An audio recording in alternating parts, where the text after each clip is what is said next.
Hey cutie pies, I am Lanikia and you are watching the Equalizer. This is season 2. The episode was called Vox Populi. Populi? I think that's how I pronounce it. Let's just get right on into it. Now, on a scale of 1 to 10, I'm going to have to give this about a 7. It was solid. It was a solid episode. Okay, so we see this young couple sitting there and everything, and we find out their names are Tim and Morgan, and they're excited because they're about to have a baby, and they're super excited about everything. And then all of a sudden, they get a knock on the door, and it's the police telling Tim, "You are under arrest for rape and murder." And he was like, "Wait a minute!" He was like, "What is going on?" And Morgan is like, "He's innocent," and everything. So then we see 8 months later, he's on trial, and he's on trial, and they just gave all the evidence to the jury, and they're having to deliberate on his verdict. And we see Aunt Vi is on the jury. Um, and so they go and deliberate and everything. And his fiance has had the baby, and his whole time he's been in jail because he innocent until proven guilty, and then they're gonna let who they think is a rapist and a killer on the street. I mean, if they could even afford the bail. Um, so anyways, we see Aunt Vi go, she's in the back, and everyone, they said, let's take a vote, innocent or guilty. Everybody says guilty except one person. Aunt Vi says, they said reasonable doubt.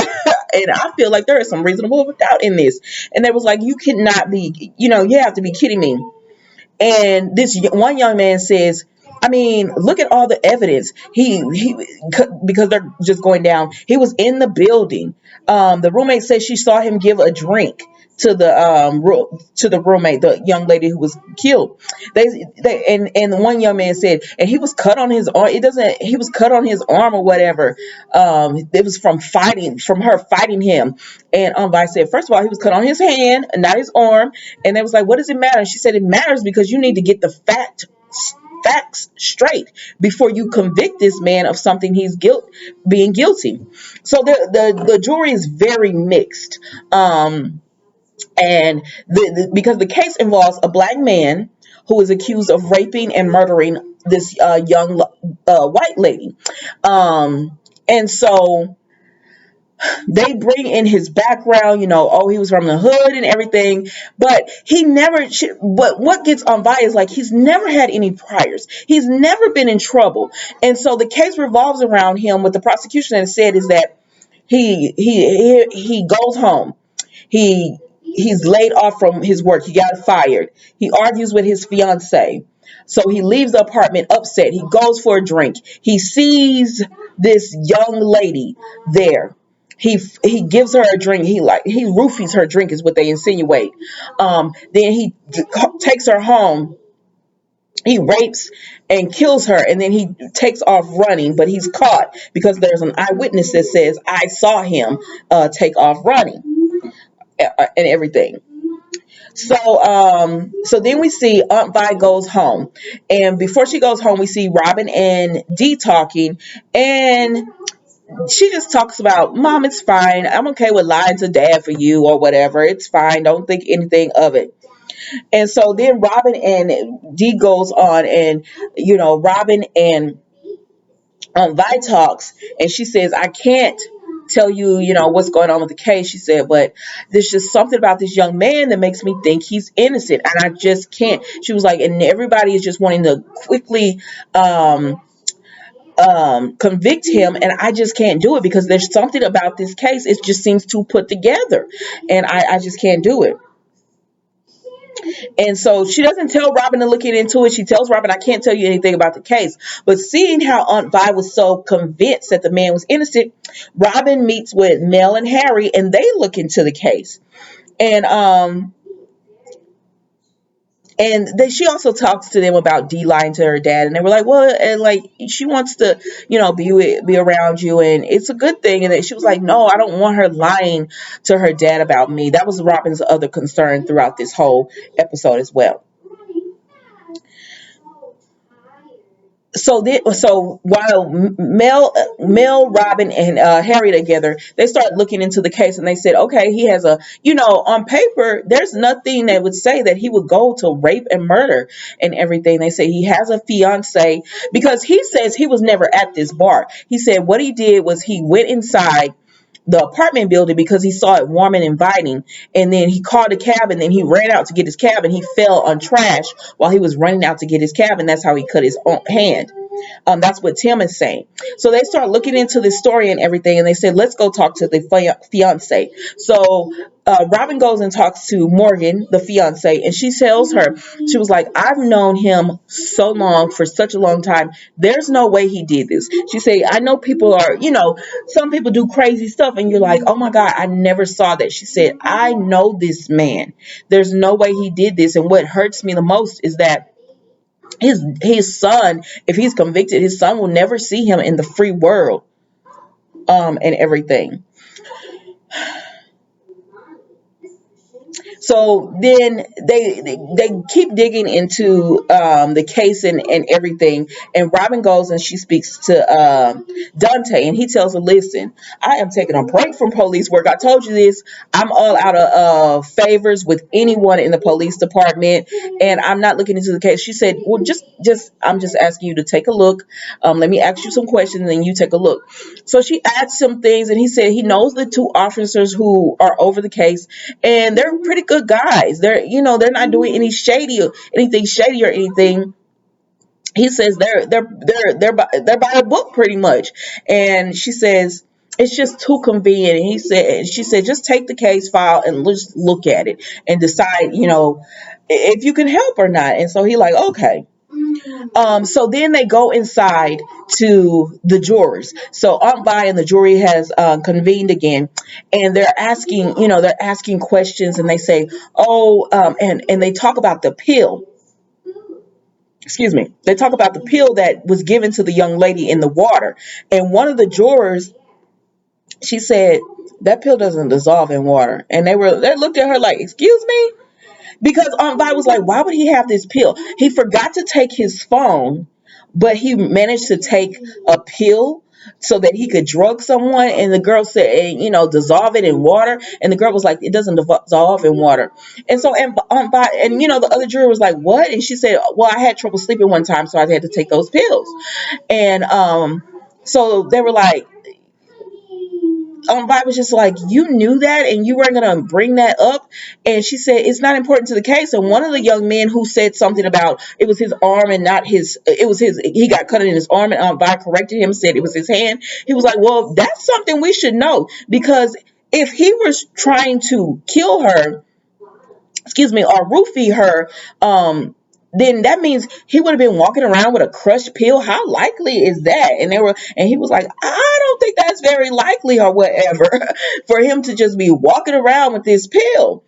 And the girl was like, well, it doesn't really matter or whatever, because she's been hurt or heartbroken, or something has happened to her in a past relationships, and she's projecting that onto Tim.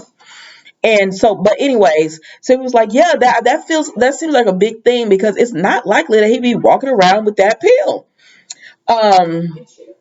So then Mel, Harry, and Robin, Mel tells Robin the same thing. The pill doesn't dissolve.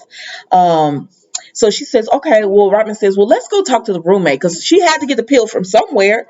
And so they go talk to the roommate, and the roommate says, she gave her the pill. She said, because it wasn't our kind of crowd. And Robin said, what do you mean by that?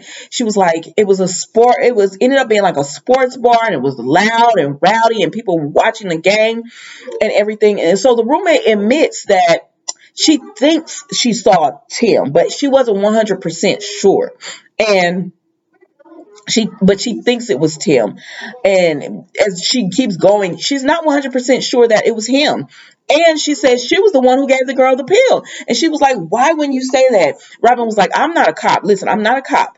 And I know they didn't ask you that, but why wouldn't you just volunteer that information when you see this man is being accused of that? And she said, well, I mean, he might not have given her a pill, but he took advantage, and killed her, right? She was confused. She doesn't even know for sure if it was him that she saw and everything. So then we see that the roommate wasn't 100% sure. Why? Because she took a pill as well. So it's just like, girl, what are you doing? Like, why wouldn't you give that information? So anyways, they go back to the Aunt Vi scene with the drawers. And so all this starts coming out about, um, all this starts coming out about, racial profile, like race, when it comes to picking out black people in a lineup, how sometimes people get confused and they think they look alike, and that they did bring that out. Now there was one guy on the jury who was a white man, and he was very convinced he did this. Oh yes, he did this.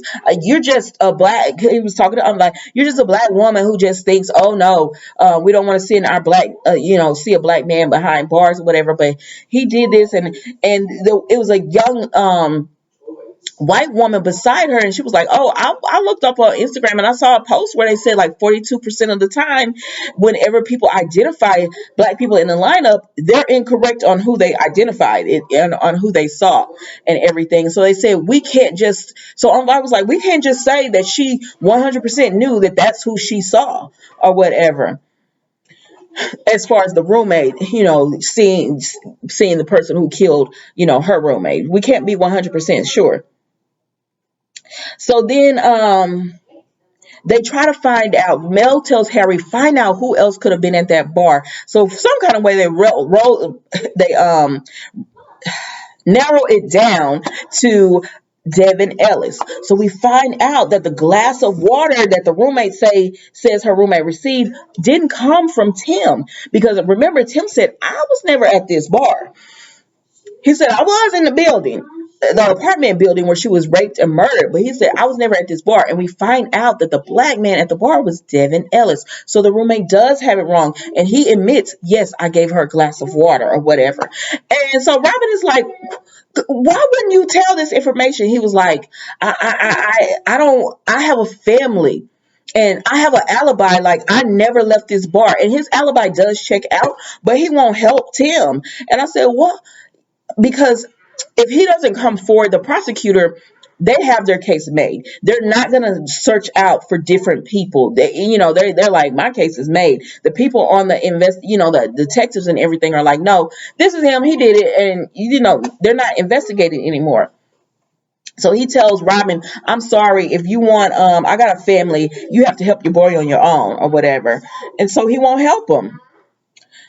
So Robin decides to meet with the DA Griffin, and she tells her, these are the facts, and it's someone else who did this. And the DA was like, unless you can give me like concrete evidence that someone else did this, he's just gonna have to go to trial and hopefully they get a hung jury, or he'll get to appeal. And she was like, the likelihood of him getting another jury where he can appeal and everything is not likely at all. And she was just like, I'm sorry, there's nothing I can do. Um, so so then we go back to Aunt Vi in the jury room where they're deliberating. And okay, so earlier this one black woman had said something about, going home about her husband. So when they were all talking or whatever, they were all like, there's starting to be some reasonable doubt. Ambai is bringing them in to doubt. And this one woman, I believe she was Hispanic or she was something. She was like, we want to go to, do you not have anything else to do in life? Like, we want to go home to our husbands. And Aunt Vi said, she said, don't you want to go to your husband? And Aunt Vi said, because they're packing up for the day. And she was like, sorry, I'm not married. And Aunt Vi, and the woman was like, yes, you are. You said that you were married. You just said the other day or something that you were married. And this other black juror said, actually, that wasn't me who said I was married. All black people don't look alike. And Aunt Vi was like, you've been sitting here with me for 2 weeks and you thought I was like, the details, she got confused completely. Why is it not plausible for someone else to get confused on who they identify, you know? And so they're like, so then, the other juror is just telling Vi, he's the white guy, he's like, you're just so wanting to help him. Like, you're biased. This is a racial bias. And Vi and other jurors was like, well, race does play a part in this. And you could say it doesn't, but this is a white woman who was killed and murdered, and a black man is on trial. In this country, that means something. This does play into race. And he was like, no, it doesn't. Your bias is just that you want to see him be innocent because he's a black man or whatever, and you don't want to see him behind bars. So when Mike gets home to Robin, um, she tells Robin, she was like, I can't talk about it, but maybe I'm on the wrong path, and I just don't want to see someone be, railroad, and they're innocent. She said, but what if I'm setting a man free who's not innocent? And so she's just like, well, but what if I'm setting a man free who's not innocent or whatever? And Robin just tell her, trust your gut. So when Robin says that, she's like, okay, because I pretty much figured out that Robin is working on this behind the scenes. Um,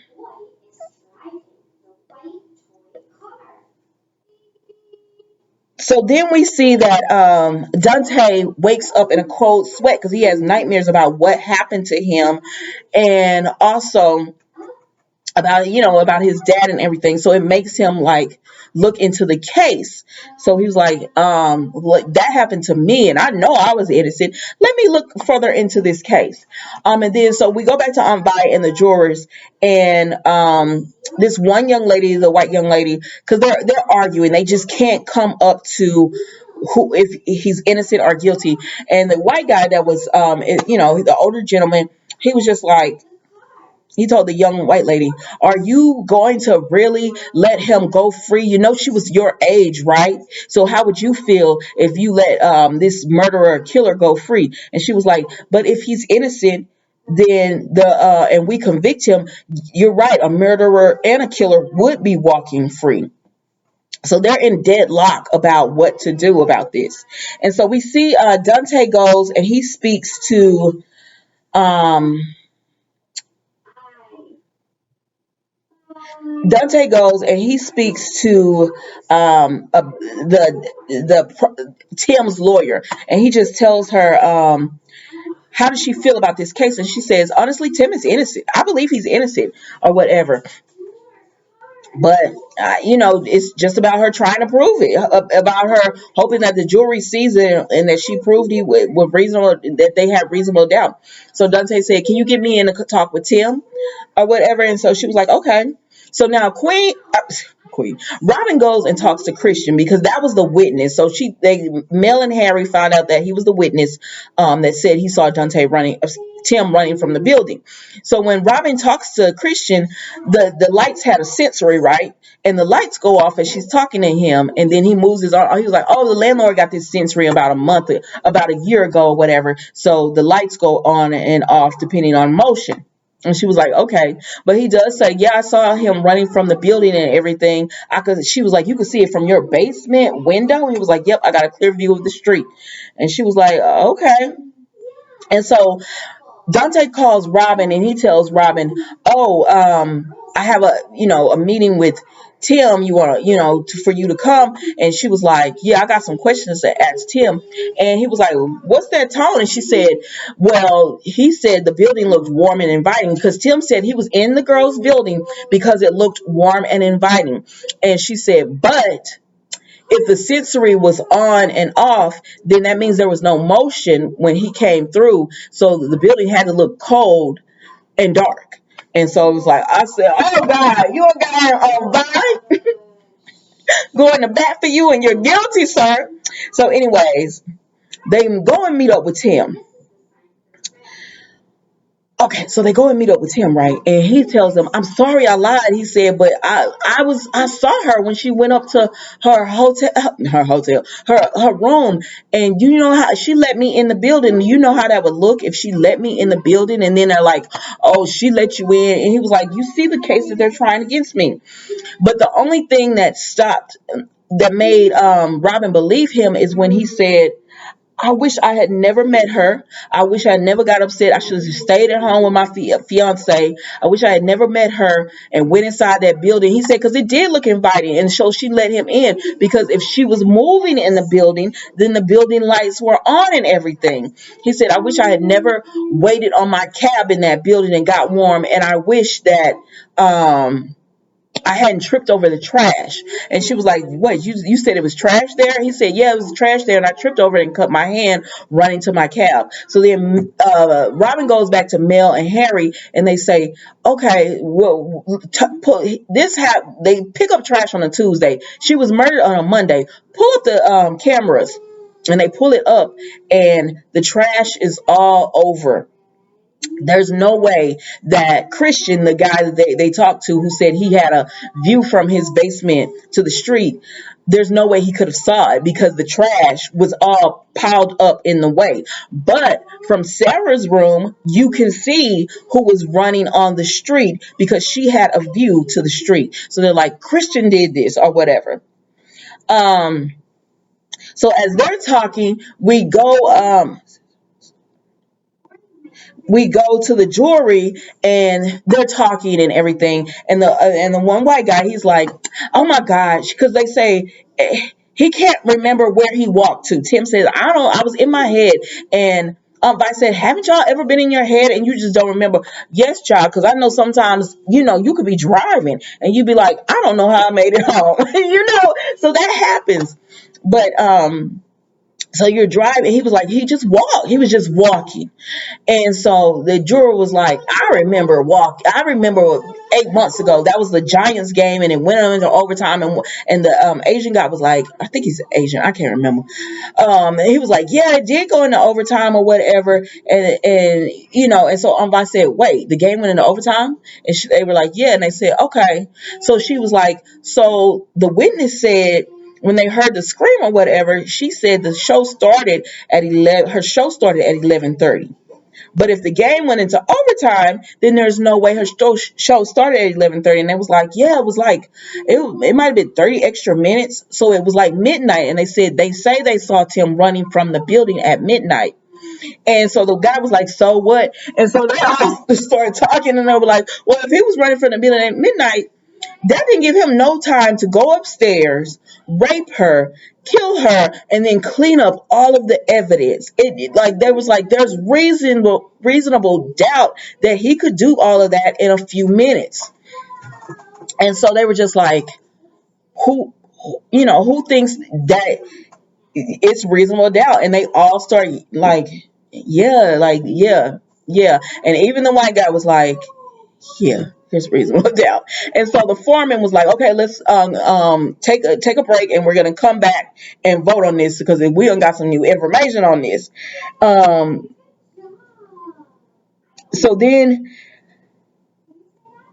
Harry looks into Christian. So we see Harry looks into Christian, and we find out Christian pretty much is a serial murderer. He got in trouble in college. He moved to another building. A woman was murdered and raped, and they never found out who it is. And now he's done it again. So he's getting away with doing this, or whatever. So then we see that, who was it? They get all into the jury room again, and they say, all think he's guilty. Raise your hand. And everyone thought he was guilty except that one Hispanic girl, who talked about the pill dissolving, and they was like, "What? You still?" Even though the white guy was like, "You still think he's guilty?" And she said, "I know guys like him and whatever." And Aunt Vi said, "You said you know guys like him.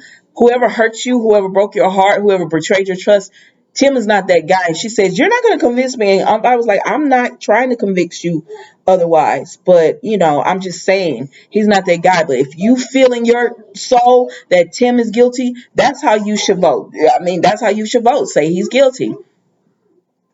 So So then we see that Dante and Robin go into the courtroom and they said, well, we know it's Christian who did this, but there's not enough time to get the evidence. So hopefully they get a hung jury or something to let Tim, to give them enough time to try to find Christian guilty. And so they go in and it's a hung jury, of course, because they have one person who does not think he's guilty. She thinks he's guilty, does not think he's innocent. And so the judge was like, it is your duty to find a verdict. So you're saying you can't do this. He was like, if anybody right now feels like that they need to speak up because they've changed their mind, or they, anything, for any reason, you need to say that now, because otherwise this is a mistrial. And the girl, at the last minute, she was like, wait, I want to change my vote, because she realized, like, for her, she was just really convicting him because of whatever happened in her past with another guy. And so when she changed her vote, he was found innocent. And of course, Tim was happy, Morgan was happy with the baby and everything. And the family was sad, and Robin and Dante looked over at the family and they were like, the family will never get closure because no, sorry, Robin leaves, but the Tim's lawyer tells Dante the family will never get closure because the detectives feels like they got this wrapped up and Tim got a free pass, so they're not going to look into somebody else being guilty for this. But so Dante walks over because the DA Griffin was talking to the family, and we see later on that Dante meets up with Christian on the street, and he was like, I have some questions for you. So NYPD, and I was like, okay. So Dante is a detective again. And then Robin goes and she talks to Dee, and she just tells Dee, I don't want you lying. And Dee was like, Mom, I love you. I'm not, she's not going to do, hide things from Dad. But when she told him she felt safe being in the house, Dee says, I mean that. I feel safe being in the house. And then we see Vi come in, and Vi said, I wasn't surprised to see you at the trial or whatever. And she was like, I just had a feeling. So Vi knows she's made the right decision. And Rob, Dee leaves, and they give all hugs and everything. And that's it. That's how the Equalizer goes off. All right, guys, that was the Equalizer. This video was long as crap because it was a good episode. But I hope you guys enjoy it, and don't forget to like, comment, and subscribe. I will see you in 2 weeks for a new episode.